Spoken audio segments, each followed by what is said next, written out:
অসমীয়া হিয়াৰ আমঠু জুবিন গাৰ্গৰ ন্যায় বিচাৰি প্ৰতিজন অসমীয়া দাবী জনাই আহিছে। আৰু মই বৰ্তমান উপস্থিত আছোঁ শিৱসাগৰৰ শিৱদৌলৰ সন্মুখত। আৰু মোৰ লগত উপস্থিত আছে জুবিন গাৰ্গ ডাঙৰীয়াৰ খুৰায়েক মনোজ বৰঠাকুৰ। আৰু মনোজৰ পৰা আমি কিছু কথা জানিব চেষ্টা কৰিম। যিহেতু জুবিন গাৰ্গ আজি 23টা দিন উকলি গ'ল, 23টা দিন উকলি যোৱাৰ পাছতো কোনো ধৰণৰ এটা সিদ্ধান্ত থকা নাই বা এতিয়ালৈকে ন্যায় পোৱা নাই বুলি ক'ব পাৰি, কি ক'ব?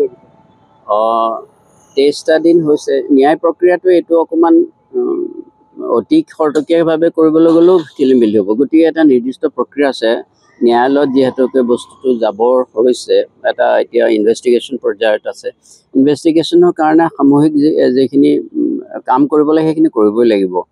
তাৰ কিন্তু বেছি দীঘলীয়া যাতে নহয়, আমাৰ পৰিয়ালৰ পৰা আমি এইটো আশা কৰোঁ ই যাতে অতি দীঘলীয়া হৈ নপৰে আৰু যাতে এইটো অন্যান্য হেৰিত মেৰপাছত নোসোমায় আৰু এটা প্লেইন ৰাখিবলৈ পাৰিলে আমি ভাল হ'ব বুলি ভাবোঁ। সকলো পক্ষকে আমি অনুৰোধ কৰিছোঁ যাতে এই প্ৰক্ৰিয়াটো ইনভেষ্টিগেশ্যনৰ প্ৰক্ৰিয়াটো যিটো স্পেচিয়েল ইনভেষ্টিগেশ্যনৰ দল গঠন কৰিছে, সকলো প্ৰক্ৰিয়া যাতে সৰলভাৱে তাৎক্ষণিক এটা হেৰি পোৱাৰ কাৰণে তেখেতসকলে কাম কৰে। এটা অসমৰ এইটো আমাৰ পৰিয়ালৰ নহয়, অসমৰ সমগ্ৰ কোটি কোটি মানুহৰ এতিয়া দাবী। সহযোগ কৰা দেখা পোৱা গ'ল। আমি সেইটো তেখেতসকলক আমি সকলোকে যিসকল হুৱেভাৰ ৱাজ দেয়াৰ সেইসকলকে প্ৰত্যেকজনে আহকচোন নিজে নিজে। তেখেতসকলৰ এজন সক্ষম ব্যক্তিয়ে যদি দৰকাৰ চৰকাৰে লৈ আহিব তেওঁলোকৰ হেৰি, তেওঁলোকে আহি সাক্ষী প্ৰদান কৰক বা যি ইণ্টাৰগেশ্যন হয় তাৰ সন্মুখীন হওক, যাতে কেছটো খৰতকীয়াভাৱে সমাধানত সহায় হয়। এইটো আমাৰ এটা এপিল, হাম্বল এপিল।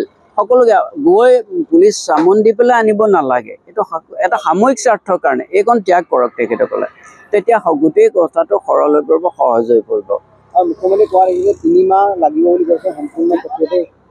3 মাহ এইটো বিষয়ত মই বৰকৈ নাজানো, কেলৈ এই প্ৰক্ৰিয়াটো কিমান দীঘলীয়া হয়, লিগেল যিবিলাক কমপ্লিকেশ্যনছ আছে, লিগেল প্ৰচিডিউৰৰ কথা আছে, সেইবিলাকত কাৰণে মই ভাবিছোঁ যে 3 মাহ লাগিব পাৰে। কিন্তু মই তাত আগতে যদি হয় 2 মাহৰ ভিতৰতে সম্পন্ন হয়, 2 মাহৰ ভিতৰত চাৰ্জশ্বিট দিব পাৰে, মই তেনেকুৱাহে কিবা এটা হ'ব।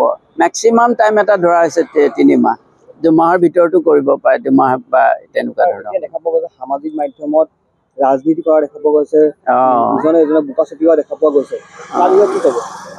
এইটো আমি লক্ষ্য কৰিছোঁ, এইটো আমি দুখেৰে লক্ষ্য কৰিছোঁ। এইটো হ'ব নালাগে। মানুহে দুখ পাব, অসমৰ মানুহে দুখ পাব পলিটিক্স কৰিলে। মানে তাত কোনো স্ক'প নাই। জুবিনক লৈ যাতে পলিটিক্স নকৰে, পাৰ্টি পলিটিক্স নকৰে। চবৰে পলিটিকেল এক্টিভিষ্ট আছে, পলিটিকেল আছে, সময় আছে, তেওঁলোকে পলিটিক্স সময়ত কৰিব যেতিয়া ইলেকশ্যন ইজ এৰাউণ্ড, সেইটো হয়। কিন্তু এই ইছ্যুটোক লৈ যাতে তেখেতলোক একেখন মঞ্চত থাকে, মানুহৰ লগত থাকে।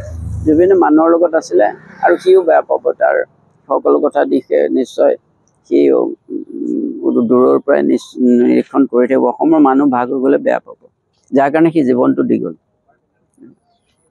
এয়া আছিলে আপোনাৰ মনোজ বৰঠাকুৰ, যি মনোজ বৰঠাকুৰে আপোনাৰ পৰিয়ালৰ হৈ পেলাই এজাহাৰ দাখিল কৰিছিলে আৰু এতিয়া আপোনাৰ ন্যায় বিচাৰিছে যে সোনকালে তেওঁলোকৰ যিসমূহ প্ৰক্ৰিয়া চলি আছে সেই প্ৰক্ৰিয়া সোনকালে হৈ পেলাই যে জুবিন দাই ন্যায় পায়, সেয়াই কামনা কৰিছে। যিকোনো খবৰৰ বাবে যোগাযোগ কৰক 7099017330 লগতে 7099017110 নম্বৰত।